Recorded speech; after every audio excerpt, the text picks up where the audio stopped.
ભુજના ડગાળામાં ભારે પવનના કારણે પતરા ઉડ્યા છે. પતરા બે બાઇક અને કાર ઉપર ખાબક્યા.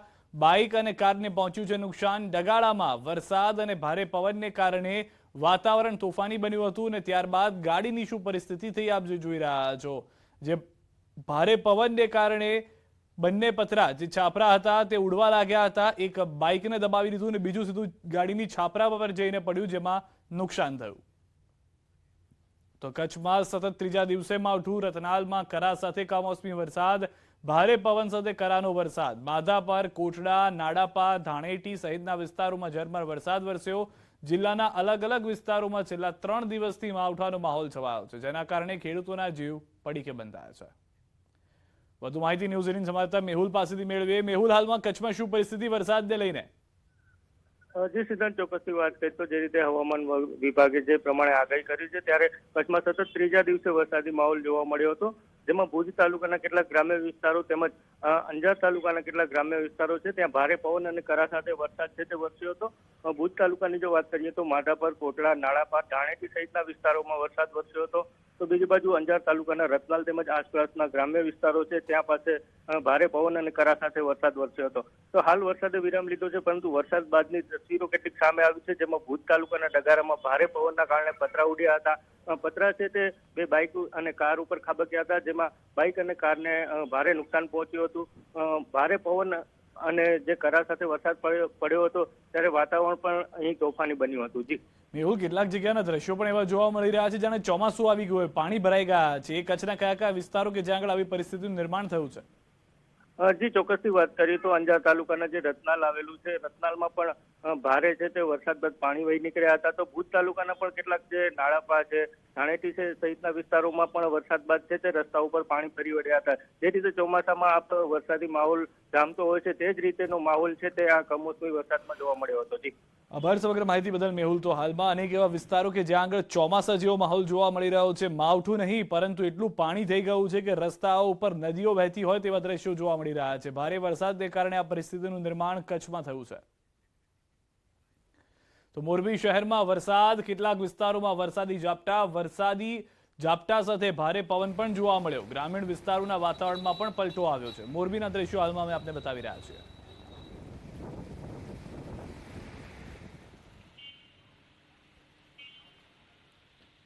આકાશી આફત એટલે કે કમોસમી વરસાદે માત્ર ઊભા પાક પર જ તબાહી મચાવી છે તેવું નથી. માર્કેટ યાર્ડ સુધી પહોંચેલા પાકને પણ તબાહ કરી નાખ્યો અને ખેડૂતોની મહેનત પર પાણી ફરી વળ્યા. પાટણના હરીજ માર્કેટ યાર્ડમાં સત્તાધીશોની બેદરકારીના કારણે જણસ પર વરસાદી પાણી ફરી વળ્યું. મહા મહેનતે પકવેલો પાક બેદરકારીના કારણે પાણી હવાલે થઈ ગયો. બપોર બાદ એકાએક ભારે પવન સાથે ખાબકેલા વરસાદી ઝાપટાએ વેપારી તેમજ ખેડૂતોની જાણે કે કમર તોડી નાખી. હારીજ માર્કેટ યાર્ડમાં પલળી ગયેલી આ જણસ જોઈને ખેડૂતોના હૈયે અંગારા વરસ્યા છે. દ્રશ્યોમાં જોઈ શકાય છે કે યાર્ડમાં ખુલ્લામાં પડેલો પાક પાણીમાં તરી રહ્યો છે. ઘઉં, જીરું, ચણા, એરંડા સહિતની લાખોની જણસ માર્કેટ યાર્ડમાં ખુલ્લામાં પડી હતી અને આકાશમાંથી એવી તો આફત ત્રાટકી કે મોંઘા ભાવની જણસ પાણીમાં પલળી ગઈ. હારીજ માર્કેટિંગ યાર્ડમાં વેપારીઓની ખરીદેલી તેમજ વેચાણ અર્થે આવેલી ખેડૂતોની જણસના હાલ બેહાલ થતા આ દ્રશ્યો યાર્ડના સત્તાધીશોની બેદરકારીની ચાડી ખાય છે. બપોર બાદ ત્રાટકેલા વરસાદે વેપારીઓ તેમજ ખેડૂતોમાં દોડધામ મચાવી દીધી. જોકે અહીં સવાલ એ છે કે માવઠાની આગાહી હોવા છતાં યાર્ડના સત્તાધીશોએ આ જણસ ખુલ્લામાં કેમ રહેવા દીધી? હવામાન વિભાગે કમોસમી વરસાદની બૂમો પાડીને આગાહી કરી હતી, પરંતુ તેમ છતાં નગરોળ સત્તાધીશોના કાન સુધી આ આગાહી પહોંચી નહીં અને ભર બપોરે તેઓ ઊંઘતા રહ્યા અને આકાશમાંથી વરસેલી આફતે બધું વેરણ-ચેરણ કરી નાખ્યું. વધુ માહિતી ન્યૂઝ 18 સંવાદદાતા અશરફ પાસેથી મેળવીશું. અશરફ, હાલમાં જે રીતના કમોસમી વરસાદે નુકસાન કર્યું છે માર્કેટિંગ યાર્ડમાં, કેટલા કરોડનું અંદાજે નુકસાન છે, શું પરિસ્થિતિ છે હાલમાં? સિદ્ધાર્થ, ચોક્કસથી જણાવ્યું કે જે રીતે રાજ્ય હવામાન વિભાગે ભર ઉનાળે ક્યાંક કમોસમી વરસાદની આગાહી કરી છે, ત્યારે પાટણ જિલ્લામાં બપોર બાદ સમી, હારીજ, શંખેશ્વર સહિત તાલુકાના ગ્રામ્ય પંથકમાં વરસાદ પડ્યો હતો, જેને કારણે માર્કેટ યાર્ડમાં જે ખુલ્લામાં પડેલો પાક હતો ત્યાં ક્યાંક પલળવાના દ્રશ્યો સામે આવ્યા હતા. ચોક્કસ કહીએ કે હારીજ એપીએમસીના સત્તાધીશોની ક્યાંક બેદરકારી સામે આવે છે, કારણ કે એક બાજુ કમોસમી વરસાદની આગાહી કરી છે, પરંતુ તેમ છતાંય ખેડૂતો તેમજ વેપારી જે માલ ખરીદે છે તેની યોગ્ય તેમજ સલામત સ્થળે રાખવાની કોઈ જ વ્યવસ્થા ન કરવાના કારણે આજે બપોર બાદ અચાનક જે ધોધમાર વરસાદી ઝાપટો હારીજમાં આવ્યો હતો, તેના કારણે હારીજ માર્કેટ યાર્ડમાં ખરીદેલ ચણા, જીરું, એરંડા, ઇસબગુલ સહિતના જે પાકો ખુલ્લામાં પડેલો, એટલે કે લાખોની જણસ જે ખુલ્લામાં પડેલ હતી તે પલળી જવા પામી. એટલે ચોક્કસ કહીએ કે અચાનક આવેલા કમોસમી વરસાદના કારણે ખેડૂત તેમજ વેપારીની ક્યાંક કમર ભાગી નાખી. અત્યાર સુધી આપણે જોયું કે કમોસમી વરસાદને કારણે ક્યાંક ખેતરમાં ઉભેલાઓ પાક પલળી તેમજ ખેડૂતોને નુકસાન જોવા મળતું હતું, પરંતુ હવે ક્યાંક કુદરત ખેડૂતથી રૂઠ્યો એવું તો લાગે છે, કારણ કે ખેડૂતોએ જે પાક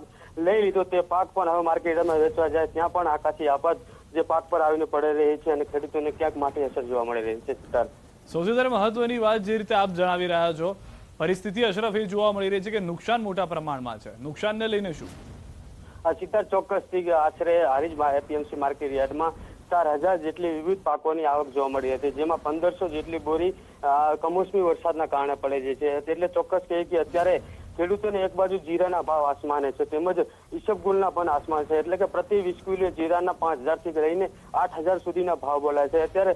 એટલે ખેડૂતોને અત્યારે સામાન્ય પણ જીરું તેમજ ઈસબગુલ જેવા પાકો પલળે તો એક ખેડૂતને અત્યારે 5 થી 6 લાખ જેટલો નુકસાન જોવા મળે. એટલે કે હારી માર્કેટ યાર્ડમાં જે પાક પલળ્યો છે એનો આપણે જો અંદાજ લગાવીએ તો લાખો નહીં પરંતુ ત્યાં કરોડો સુધી પણ આંકડો પહોંચી શકે છે. સિદ્ધાર્થ, આભાર સમગ્ર જાણકારી બદલ અશરફ. તો જે રીતે હાલમાં જણાવ્યું કે લાખો કરોડો રૂપિયા સુધીનું આ નુકસાન જોવા મળી રહ્યું છે, વેપારીઓ અને ખેડૂતો નુકસાન ભોગવી ચૂક્યા છે. અમરેલીના ધારીમાં સતત ત્રીજા દિવસે માવઠાનો માહોલ છવાયો. બપોર સુધી ગરમી બાદ અચાનક પવન સાથે માવઠાએ એન્ટ્રી કરી અને પળવારમાં જ ધડબડાટી સાથે વિસ્તારને પાણી કર્યો. ધારી શહેર તથા આસપાસના ગ્રામ્ય વિસ્તારમાં માવઠું થયું. ધારી ગીર પંથકના સરસિયામાં કમોસમી વરસાદ, ખાંભાના ગ્રામ્ય વિસ્તારના અનીડામાં પણ ભર ઉનાળે કમોસમી વરસાદ પડતા ખેડૂતો ચિંતિત બન્યા. અમરેલી જિલ્લામાં સતત ચોથા દિવસે માવઠું થયું. બપોર બાદ સાવરકુંડલા શહેર તથા આસપાસના ગ્રામ્ય વિસ્તારમાં કમોસમી વરસાદ વરસ્યો. રસ્તા પાણી થયા. આ તરફ ધારી તથા ખાંભા ગીર પંથકમાં પણ માવઠાથી કેરી પકવતા ખેડૂતોની ચિંતામાં વધારો થયો. વધુ માહિતી ન્યૂઝ 18 સંવાદદાતા રાજન પાસેથી મેળવીશું. રાજન, સતત 4 દિવસથી અમરેલીમાં વરસાદ થઈ રહ્યો છે, શું પરિસ્થિતિ છે આજના દિવસે? બિલકુલ સિદ્ધાર્થ, આમ તો જ્યારથી હવામાન વિભાગની આગાહી આવી છે કે માવઠું થશે, કમોસમી વરસાદ થશે, ત્યારથી જ અમરેલી જિલ્લામાં આ પ્રકારે વરસાદ થઈ રહ્યો છે. છેલ્લા 2 દિવસ સુધી માત્ર ધારી તાલુકા પૂરતો સીમિત વરસાદ હતો, પરંતુ આજે સમગ્ર જિલ્લામાં વાદળછાયું વાતાવરણ છે અને ખાંભા તાલુકાના કેટલાક ગામોમાં પણ ધોધમાર વરસાદ પડ્યાના સમાચાર છે.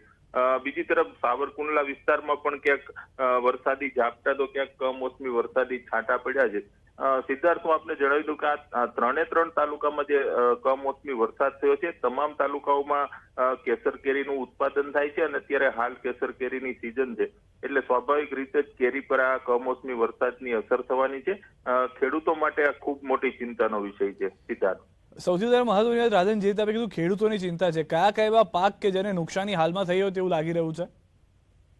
સિદ્ધાર્થ, અત્યારે સૌથી વધારે મોટી નુકસાની તો કેસર કેરીના પાકને લાગી રહી છે, કારણ કે ભરપૂર સિઝન ચાલી રહી છે અને ધારી, ખાંભા અને સાવરકુંડલા તમામ 3 તાલુકા જે એવા છે કે જ્યાં કેસર કેરીનું મોટા પાયે ઉત્પાદન પણ થાય છે.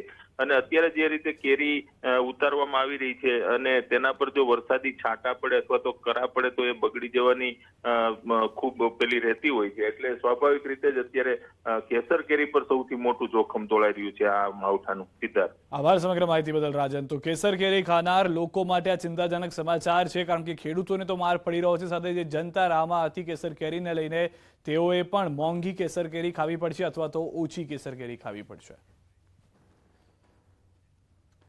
મહેસાણા જિલ્લામાં પણ સતત ત્રીજા દિવસે માવઠું થયું. બપોરના સમયે બહુચરાજીમાં થોડા સમય માટે ધોધમાર વરસાદ વરસ્યો.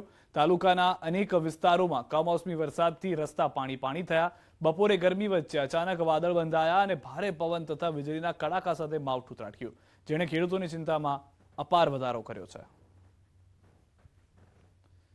તો મહેસાણા જિલ્લામાં કમોસમી વરસાદ સાથે કરા પડ્યા. મહેસાણા શહેર અને બેચરાજીમાં ભારે પવન સાથે વરસાદ થયો. બપોર બાદ અચાનક વાતાવરણમાં પલટો આવ્યો. ભારે પવન સાથે વરસાદ અને કરા પડ્યા. આ તરફ દક્ષિણ ગુજરાત અને સૌરાષ્ટ્ર બાદ મહેસાણાથી પણ સમાચાર કે જ્યાં પણ સારો એવો વરસાદ જોવા મળી રહ્યો છે. કચ્છમાં પણ વરસાદ થયો છે અનેક વિસ્તારોમાં. હવે મહેસાણાના બહુચરાજી કે જ્યાં આગળ સતત વરસાદ છે, ન ફક્ત કમોસમી વરસાદ ખેડૂતોને ચિંતા મૂકી રહ્યા છે, પરંતુ તેની સાથે સાથે થતા કરાનો વરસાદ કંઈક અલગ જ પરિસ્થિતિનું નિર્માણ કરતું હોય તેવું જોવા મળી રહ્યું છે. વધુ માહિતી ન્યૂઝ 18 સંવાદદાતા કેતન પાસેથી મેળવીએ. કેતન, હાલમાં શું પરિસ્થિતિ મહેસાણાની વરસાદને લઈને? ચોક્કસથી સિદ્ધાર્થ જણાવી દઉં કે મહેસાણા જિલ્લાના અનેક વિસ્તારમાં બપોર બાદ જે વાતાવરણમાં ખાસ કરીને પલટો જોવા મળી રહ્યો છે. આ જે પલટો આવે છે તેના કારણે ભારે પવન સાથે કેટલાક વિસ્તારમાં વરસાદ વરસી રહ્યો છે, તો કેટલાક વિસ્તારમાં જે કરા હોય છે તે પણ જોવા મળ્યા હતા. બેચરાજી અને મહેસાણા આજુબાજુના કેટલાક જે વિસ્તાર હોય છે તેમાં કરા સાથે જે વરસાદ વરસ્યો હતો, જેના કારણે જે ખાસ કરીને જે ખેડૂતો હોય છે ખૂબ જ ચિંતિત બન્યા છે, કેમ કે આ જે ઉનાળુ જે પાક હોય છે તેનું વાવેતર જે ખેડૂતો દ્વારા કરવામાં આવ્યું હતું તે ખેડૂતોને ભારે નુકસાન જવાની હાલ ભીતિ જોવામાં મળી રહી છે. તેના કારણે ખાસ ખેડૂતો હાલ ચિંતિત બન્યા છે. જી આભાર કેતન સમગ્ર માહિતી બદલ. તો હાલમાં જે જાણકારી છે તે પ્રમાણે ખેડૂતો ચિંતિત છે. મોટા પ્રમાણમાં ખેડૂતોને પાકમાં નુકસાન થયું છે અને તેના કારણે આ પરિસ્થિતિનું નિર્માણ થયું હોવાની પણ જાણકારી છે. 11 જિલ્લામાં સાંજે 7 વાગ્યા સુધી આગાહી છે. ગાજવીજ પવન સાથે ત્રાટકશે માવઠું. કચ્છ, જામનગર, બનાસકાંઠામાં થશે માવઠું. પાટણ, મહેસાણા, સાબરકાંઠામાં આગાહી છે. અમરેલી, સુરેન્દ્રનગરમાં પણ આગાહી છે. ગાંધીનગર, અરવલ્લીમાં પણ પડી શકે છે માવઠું. મહીસાગર જિલ્લામાં પણ માવઠાની આગાહી.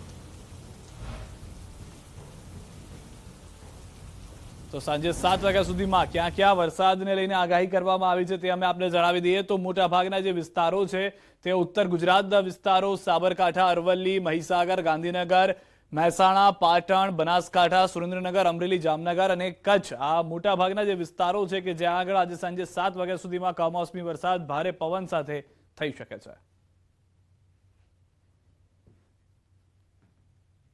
રાજ્યમાં ચાલી રહેલું માવઠું હવે આક્રમક બની પોતાનું રૌદ્ર રૂપ દેખાડી શકે છે. હવામાન વિભાગના અનુમાન પ્રમાણે માવઠા દરમિયાન હવે પવન અને ગાજવીજનું પ્રમાણ વધી શકે છે. આવતીકાલે સૌરાષ્ટ્ર, કચ્છ તથા ઉત્તર ગુજરાતના જિલ્લાઓમાં પણ તોફાની વરસાદ વરસી શકે છે. આથી લોકોને સાવચેત રહેવું જરૂરી છે. રાજ્યભરમાં હજુ પણ 5 દિવસ માવઠાની આગાહી છે. સૌરાષ્ટ્રમાં ગાજવીજ પવનની તીવ્રતા વધશે. ઉત્તર ગુજરાતમાં પણ તોફાની રહેશે માવઠું. કચ્છ, જામનગર, રાજકોટમાં વધુ અસરની સંભાવના. આવતીકાલે મોટાભાગના જિલ્લામાં થશે માવઠું. હાલ 2 વેસ્ટર્ન ડિસ્ટર્બન્સ સક્રિય છે અને 1 મેથી વધુ એક વેસ્ટર્ન ડિસ્ટર્બન્સ આવી રહ્યું છે. એટલે ખેડૂતોને લાંબા સમય સુધી માવઠું સહન કરવું પડી શકે છે.